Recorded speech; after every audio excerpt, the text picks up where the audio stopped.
It's your funeral.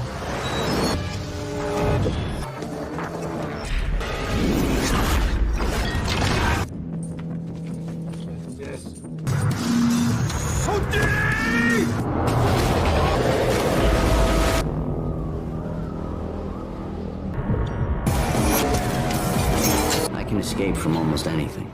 The movie opens by showing a magician named Eric, whose stage name is Houdini. One of the best magicians in history will perform his skills to escape from a very dangerous situation in front of many watching.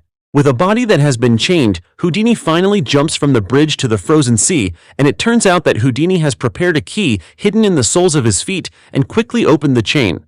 But unfortunately, the exit hole is nowhere to be found, and the audience is left wondering how the magic trick will end.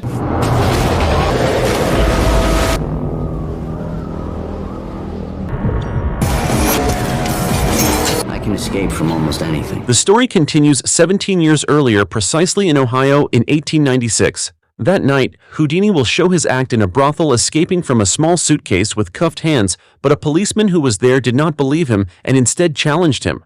Houdini just smiled. He turned around and took the iron in the belt hole, which turned out to be removable to open the handcuffs. But what became Houdini's madness was that he didn't care about handcuffs from anyone, or handcuffs as difficult as any, because he had practiced for years to be able to focus on feeling and fingering the locking layer of handcuffs using only a small iron. Fake! Let's see you get out of these.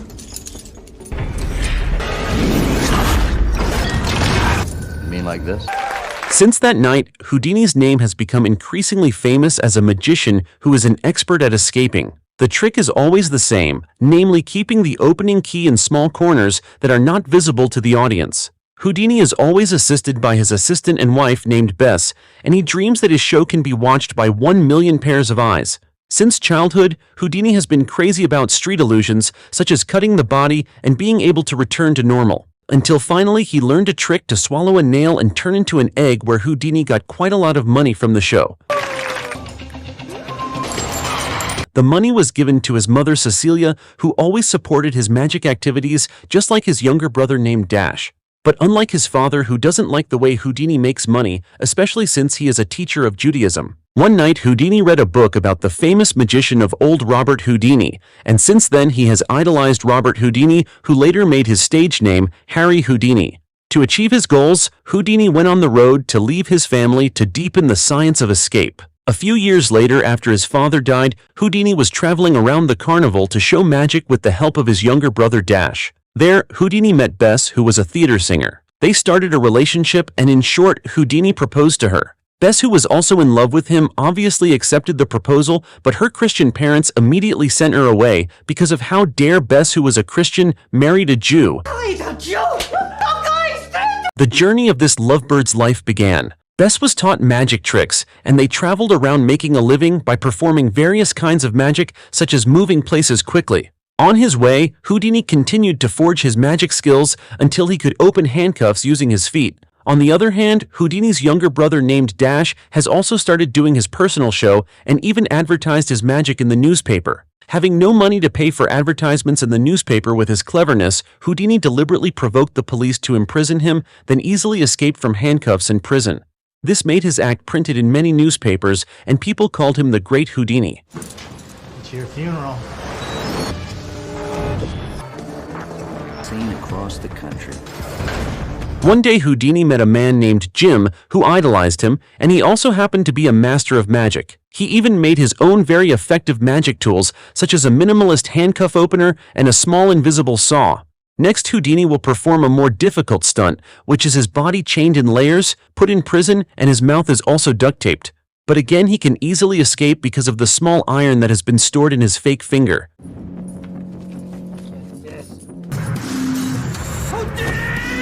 Jim, who is a genius in the field of tinkering with magic tools, finally helps Houdini to perform a much bigger stunt, escaping through a box of water, which will later become one of the most phenomenal performances in Houdini's history. The experiment was carried out, but due to a technical error, Houdini's life was almost lost, but that was precisely what he was aiming for. It's stuck! Pull him up!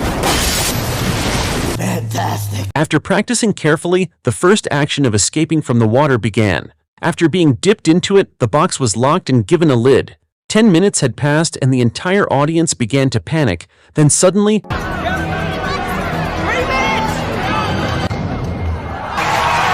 because of his skill in illusion, America, which was then allied with England, asked Houdini to become a spy to monitor the movement of threats from Germany because his abilities were deemed suitable for espionage. That night, Houdini met with a secret agent from England named William at the request of his colleague, the director of the American secret agency named John. Because Houdini is a Hungarian national, William gives Houdini a new passport that has changed his nationality to American, and that means a lot for Houdini's career there.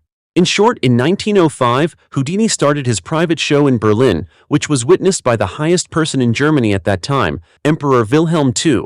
Because the emperor was used to seeing his performance, Houdini also tried to challenge himself to do a more dangerous action, namely catching bullets from the emperor's best soldiers. The weapon and target were prepared by Houdini's team, and the soldier was asked to shoot right into the center of the target. After that, the weapon was reloaded by sprinkling powder plus a piece of paper, and then the bullet was inserted and pierced to make it solid, until finally the action of catching the bullet with teeth began. The lieutenant was worried about pulling the trigger, but Houdini kept shouting for the gun to be fired immediately, and what happened? Trust you with my life, Lieutenant. Now you have to trust me. It turns out that the trick is that when the gun is shot, at the end of the device, a magnet has been installed that brings the bullet out and is taken by Jim. In the evening at the hotel, Houdini told his wife that they had to move to Russia immediately, according to the government's request. Bess asked what this had to do with the government, but Houdini still couldn't tell her that. When they arrived in Russia, Houdini again gained access to perform a private show in front of the imperial family of Nicholas II. Houdini asked them as a family to write down their respective wishes, and one of the randomly selected dream papers would be granted by him. It turned out that the paper obtained was a dream to ring the Kremlin bell, which was an impossible request because the Kremlin bell had not rung for 100 years. But with confidence, Houdini opened the window of the room, put a cloth in his hand which was transformed into a rope as if he was holding a bell rope. Then one of the emperor's children was asked to pull the rope, and miraculously the Kremlin bell could actually be heard.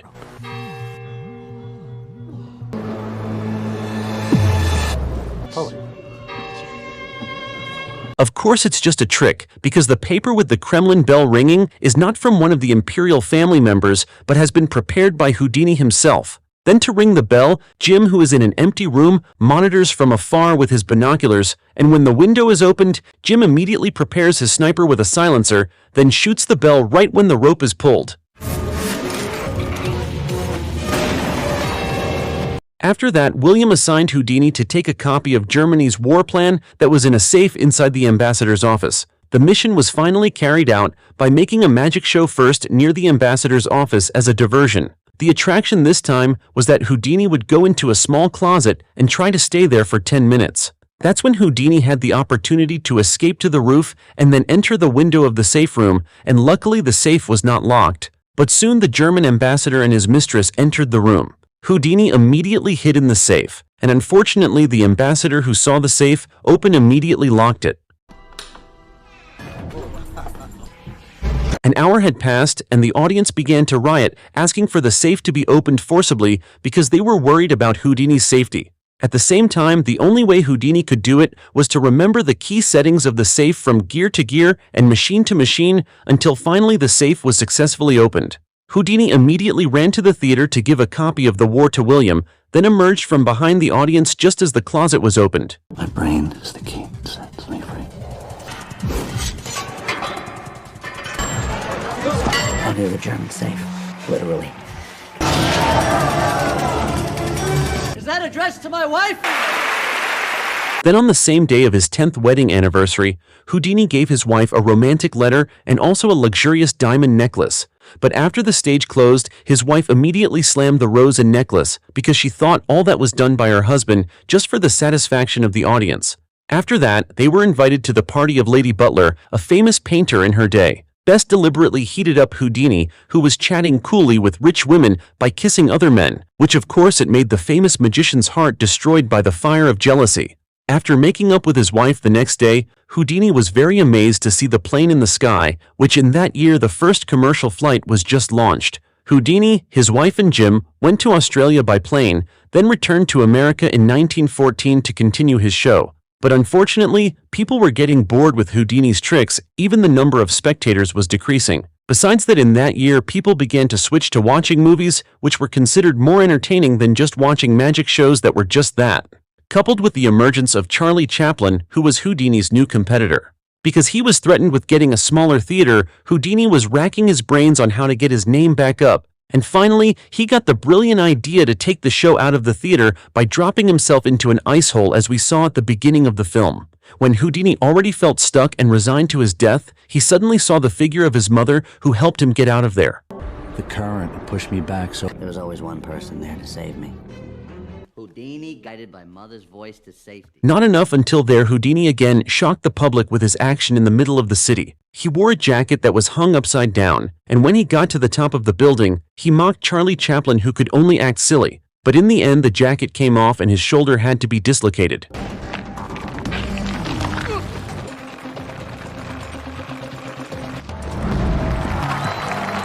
Because the show is getting more and more dangerous, his wife is very angry, because all this time her husband has always been selfish without thinking about how she feels and lives. After arguing for a long time, Houdini promised to stop doing escape acts.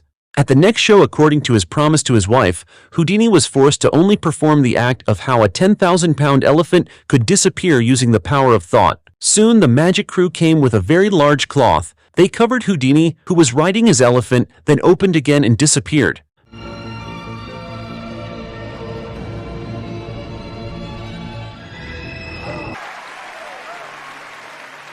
Because Houdini had to go to London, he had to leave his mother and ask his brother Dash to take care of their mother. Arriving at the London performance stage, Houdini was witnessed by the most famous writer who created the character Sherlock Holmes, named Sir Arthur. That night, Houdini will break through a brick wall that was just made an hour ago by the greatest coolies from London. Obviously, it's just a trick. The wall is real, but the floor has been modified by Jim so that it can be controlled.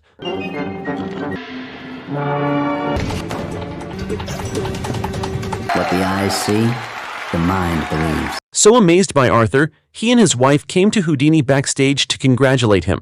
Then shortly thereafter, Houdini gets a letter from his brother Dash, which turns out to be the sad news of their mother's death last night. At that time, the performance tour was immediately canceled and Houdini returned to America to bury his mother. In short, after the First World War ended, precisely in 1922, Houdini's fame also made him a film actor, rivaling Charlie Chaplin. Because he still kept ringing and missing his deceased mother, Houdini tried to come to the mediums who claimed to be able to mediate humans with dead spirits. But after several times coming to different mediums, Houdini only found a mere fraud because everything they did was just a trick. Because of the falsity of the mediums who took advantage of the families of the dead, Houdini also made a book about the falsity of the mediums, and it made him antagonized by mediums throughout the country who began to lose their jobs. Even Houdini will give $10,000 to those mediums whose tricks Houdini can't solve. 51-year-old Houdini's fame never seems to die. His shows, magic, movies, and even his books are selling well in the market. In the next show, Houdini will escape right in front of the cannon that will be blown up. Just a little miscalculation, his body will be destroyed by bullets. Then what happens? Ready! Then light the fuse! But I'll free myself in the 25 seconds. I'm gonna have to call for it.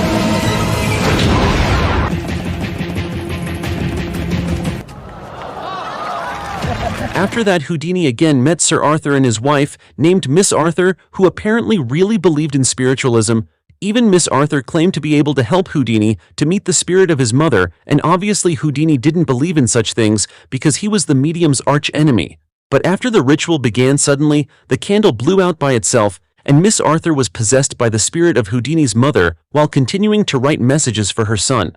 But Houdini thought it was just an act of possession because many of the words were too odd, and finally accused Miss Arthur of being a fraud too. Hearing his wife being cursed at, the great writer Sir Arthur immediately punched Houdini in the stomach. Not accepting the treatment of the couple, Houdini also spread their falsehoods over the radio, even saying that everyone should stay away from Sir Arthur and his wife, who were a threat to humanity. Houdini also doubled the reward to $25,000 for mediums, magicians, clairvoyants, or anyone who could actually convince him That Sir Arthur Conan Doyle is a menace to mankind, probably under the influence of her misguided husband.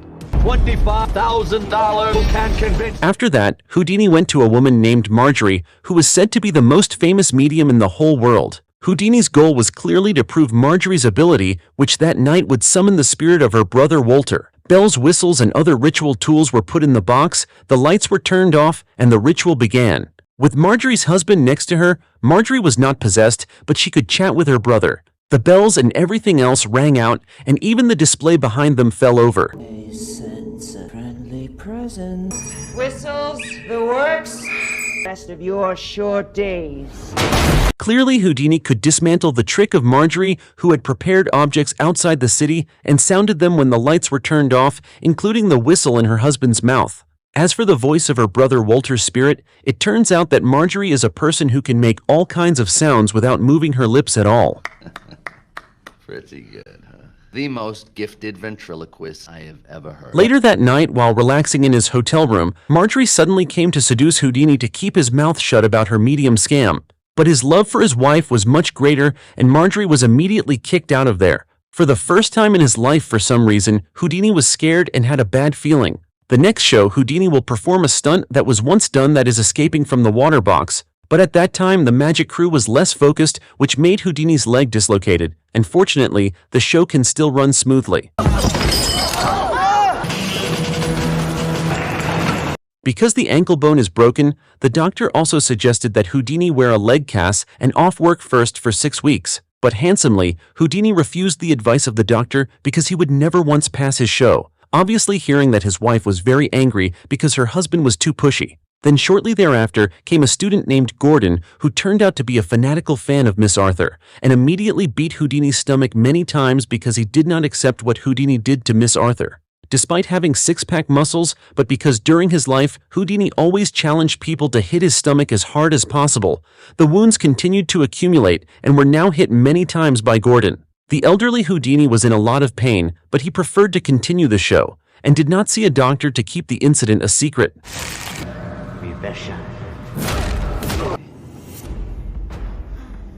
In the evening in Detroit, when the show was about to start, Houdini, who was smiling and greeting the audience, suddenly fell down due to severe pain in his stomach. The show was immediately canceled and Houdini was rushed to the hospital. The reporters were scrambling to get into the hospital to find out what happened to Houdini. Then the doctor told Bess and Jim that Houdini had an infection in the lining of the abdominal cavity, and if the infection had spread, it would be really very dangerous. The doctor could only apologize because there was not much hope of saving Houdini. In a very weak condition, Houdini asked his wife to sing like the first time they met. Then Houdini said that his wife meant a lot to his life, and hearing that Bess could only cry. At the end of his life, Houdini saw the figure of his late mother, and he said that in the end, no one can escape death. Houdini's funeral was accompanied by many people because of his enormous influence during his lifetime. Jim, who has been loyal to Houdini, looks disheveled because he feels he has no purpose in life, while the widowed Bess tries to communicate with her husband's spirit through the help of a priest from the First Spiritualism Church in New York, but the results are fruitless. The movie closes with the great Houdini, the master escape artist, dying at the age of 52.